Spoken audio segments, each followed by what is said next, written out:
Did you know that over 90% of America's wealth was created through real estate? And in spirit of that, today we are going to analyze one of our newest properties that just came on the market, 1127 Holcomb Avenue in Rapid City, South Dakota. Quick housekeeping note, don't mind the background. I'm currently traveling this week for work. I didn't want to miss my weekly real estate chat with you guys, so I'm coming at you live from the hotel room here. But anyways, let's get right into it. So here's the setup. The duplex is an up and down. The upper level has 3 bedrooms, 2 bathrooms, and the lower level has a 2-bedroom, 1 bathroom. Now this property has been recently renovated. The roof is newer. There's also been a radon mitigation installed. There was some concrete work done outside as well as some updated landscape.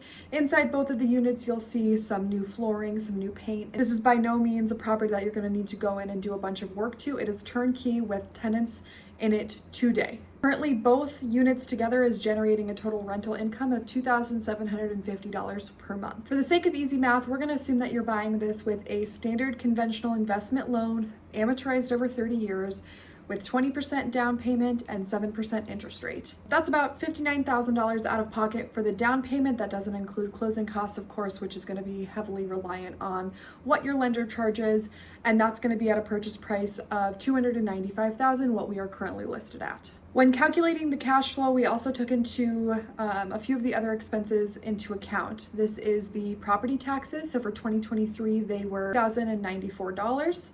We're also taking into account the approximate property insurance for the property, which is about $2,000 annually. We budgeted property management fees at 10% of the gross rent, and then about a 5% CapEx, savings account, as there's always going to be things that come up in the property. Maybe you want to decide to manage this property yourself, which is going to save you effectively 10%. Numbers could really differ either way, and taxes and insurance could go up and down depending on the year and the person who purchases it.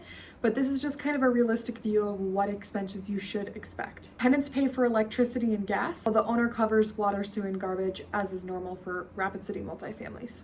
After running the numbers, we're looking at a net positive in cash flow and a 6.7% cap rate. If you're interested in taking a closer look at these financials, please let me know. We'd be happy to run them for your specific scenario. This is a really great candidate for just adding something to your portfolio, but I also think this would be a fantastic candidate for a house hacking situation. And if you're not sure what that is, I made a video about it a couple weeks back. I'll tag it up here so you could check that out. And down below, let me know what you think of these numbers. In a market that is very hard to get investment properties to pencil, I think this is a great opportunity for people. I'd love to know what your thoughts are. Comment down below. As always, if you liked this video, please give it a thumbs up and subscribe down below, as this really helps us build our channel and continue producing content like this.